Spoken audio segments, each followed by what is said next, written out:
आचार्य श्री नमस्तु नमस्तु नमस्तु। मेरा प्रश्न ये है कि ये अभिषेक हम लोग जो अभिषेक करते हैं, उस अभिषेक करने का हमारा क्या तात्पर्य है, उससे हम क्या सिद्धि करते हैं और उससे क्या धर्म हमें लगता है, ये कृपया करके हमें बताने की कोशिश करें। देखिए, अभिषेक एक ऐसी पावन पवित्र क्रिया है जिसके माध्यम से हम डायरेक्ट परमात्मा से जुड़ जाते हैं, प्रभु से जुड़ जाते हैं। अभिषेक स्नान नहीं है, सबसे पहले तो अपने मन से ये निकाल देंगे। लोग सोचते हैं कि अभिषेक स्नान है, बाथरूम में गए पानी डाला स्नान हो गया, ऐसे ही हमने लोटे से प्रभु को पानी डाला स्नान हो गया। नहीं, अभिषेक ये नहीं है। पवित्र पवित्र पदार्थों से मंत्र पूर्वक उच्चारण पूर्वक जो धारा छोड़ी जाती है, उस धारा के निमित्त से अपनी जीवन की धारा बदलने का नाम अभिषेक है। जैसे जैसे प्रभु का अभिषेक होते जाए, वैसे वैसे मेरी आत्मा का अभिषेक होते जाए, वो कर्मों की निजरा होते जाए, इसका नाम अभिषेक है।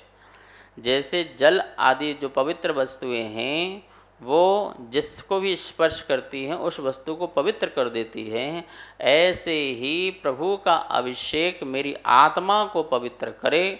इस उद्देश्य से अद्य में छालितम गात्रम नेत्रे च विमलगति स्नातो हम धर्म तीर्थेषु जनेन्द्र तव दर्शना। प्रभु का अभिषेक से आज मेरा सच्चा अभिषेक हुआ है, स्नान हुआ है। और ये भी ध्यान रखना, बिना मंत्र के आप जलधारा छोड़ते हो तो वो अभिषेक नहीं, वो स्नान है। जैसे आप स्नान करते हो ना, ऐसा स्नान हो जाएगा। प्रभु के ऊपर जब भी जलधारा छोड़ी जाए तो मंत्र होना चाहिए। छोटा सा मंत्र बोलो, ओम ह्रीं विश्वादि वीरान जलन स्नपना स्वाहा, छोटा सा मंत्र बोलो, पर मंत्र जरूर बोलना, क्योंकि मंत्र पूर्वक ही उदक जो होता है वो गंध बनता है, सुगंधित बनता है, इसलिए उसका नाम गंधोदक होता है। गंधोदक, गंध प्लस उदक, सुगंधित जल हो जाता है प्रभु के स्पर्श से। पर कैसे होता है? स्पर्श के साथ साथ मंत्रों के उच्चारण से, उसमें मंत्रों की जो ऊर्जाएं पहुंचती हैं, इससे जल जो है वह चमत्कारी बन जाता है। शास्त्रों में लिखा है, सुरासुर की प्राप्ति होती एक बूंद भी मस्तक में जो है गंधोदक लगाने से, भक्ति से। इतना प्रभाव आपने देखा नहीं मैना सुंदरी का? 700 लोगों का कोट दूर हो गया। ये तो घटना साक्षात है। सोचो और क्या नहीं हो जाता होगा। तो इसलिए वो सामान्य जल से थोड़ी हो जाएगा कि सामान्य जल से हो जाएगा। प्रभु को स्पर्शित किया है तो वो अभिषेक बना है। लोग अब कोई शब्द प्रक्षाल यूज करते हैं। देखा जाए प्रक्षाल शब्द कुछ नहीं है हमारे यहाँ। प्रक्षाल भी क्या हो गया? प्रकृष्ट रूप से स्नान प्रक्षाल है। और अभिषेक का मतलब होता है अनेक सुगंधित पदार्थों से स्नान, वो अभिषेक है। तो अनेक प्रकार के, देखो अब देखो राज्याभिषेक होता है, दीक्षाभिषेक होता है, तो उसमें कितने प्रकार के पदार्थ होते हैं, दुग्ध आदि सब होते हैं।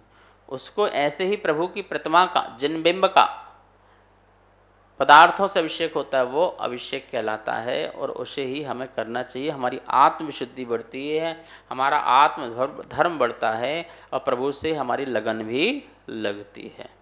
ओम 1008 श्री आदिनाथ स्वामी की जय। बोलिए आचार्य विमल सागर जी महाराज की जय। बोलिए 108 प्रक सागर जी महाराज की जय। मेरा सवाल ये है महाराज जी, मेरे भाव पूजा करने के भी होते हैं, अभिषेक करने के होते हैं, महाराज लोगों को आहार देने के होते हैं, लेकिन मेरी आंतरिक भावना है सब कुछ होते हुए मेरा शरीर जो काम नहीं कर रहा है और मुझे बहुत वेदना शरीर घुटनों से होती है। मैं दीक्षा के भी भाव मेरे होते हैं। मैं क्या करूं इससे मेरा जीवन और सफल हो जाए और मैं मोक्ष मार्ग की तरफ बढ़ जाऊं?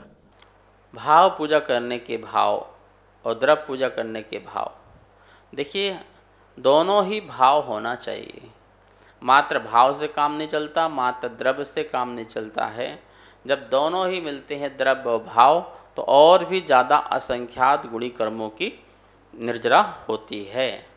मुनि बनने के भाव, धर्म करने के, मंदिर जाने के भाव, महानुभाव, इनसे ही जीवन सफल होता है, इनसे हमारा जीवन सुंदर होता है।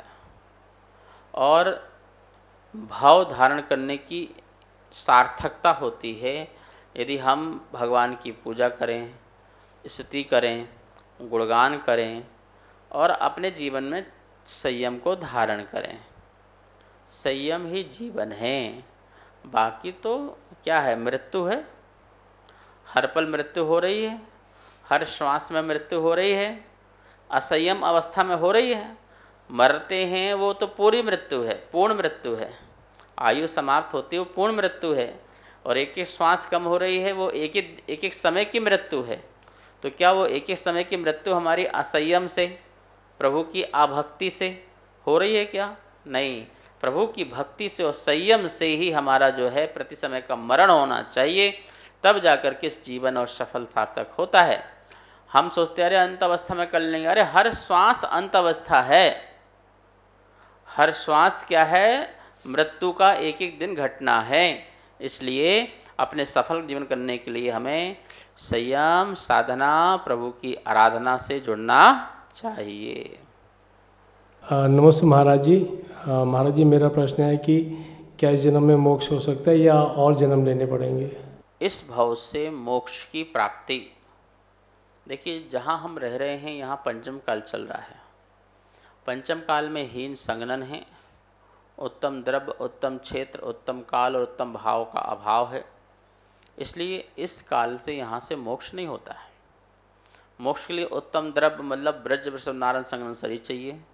उत्तम क्षेत्र मतलब भरत क्षेत्र, ऐरावत क्षेत्र या विदेह क्षेत्र चाहिए। उत्तम काल में चौथा काल चाहिए, और उत्तम भाव में छायक जैसे भाव चाहिए। ये सब भाव मिलते हैं, ये सब चारों चीज़ मिलती हैं, तब जीव का मोक्ष होता है। हमको भरत क्षेत्र तो मिल गया, लेकिन काल नहीं मिला, द्रव्य नहीं मिला, वो भाव नहीं मिले, तो मोक्ष नहीं हुआ। इसलिए मैं कहता हूँ पुण्य कमाओ।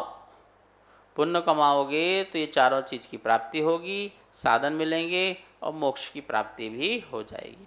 पंचम काल से अभी मोक्ष नहीं है, लेकिन परंपरा से मोक्ष जा सकते हैं।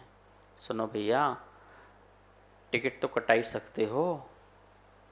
टिकट पहले ली जाती है। आपको यात्रा करना है रेल में से, तो टिकट पहले लोगे, बाद में जाके सीट में बैठोगे। तो चौथा काल जब आएगा तब सीट में बैठ जाना। अभी तो रिजर्वेशन तो करा ही लेना चाहिए। रिजर्वेशन हो जाता है तो निश्चिंत रहते हैं भैया, अपना तो भैया कोई दिक्कत नहीं है, रिजर्वेशन है, जाके बैठना ही है और अपना सीधे मोक्ष आना है। पंचम काल में हम जो है सम्यक दर्शन प्रकट करके, सम्यक ज्ञान, सम्यक चारित्र धारण करके, रत्नत्रय को धारण करके, आत्मधर्म को जान करके, समझ करके, अनुभव करके अपनी टिकट कटा लो। जिसने सम्यक दर्शन प्राप्त कर लिया उसकी टिकट कट गई भैया। अब तो बस रेल का इंतज़ार है, समय का इंतज़ार है, आएगी समय पर रेल, और चुपचाप शांति से बैठ जाना और मोक्ष महल में पहुंच जाना। ठीक है, तो ये मत बोलना कि मोक्ष नहीं होता पंचम काल में तो हमें कुछ करना ही नहीं है। नहीं, टिकट कटाने का काम करो, रिजर्वेशन कराओ और मोक्ष जाने की तैयारी में लग जाओ। इस कार्यक्रम के पुण्यार्जक थे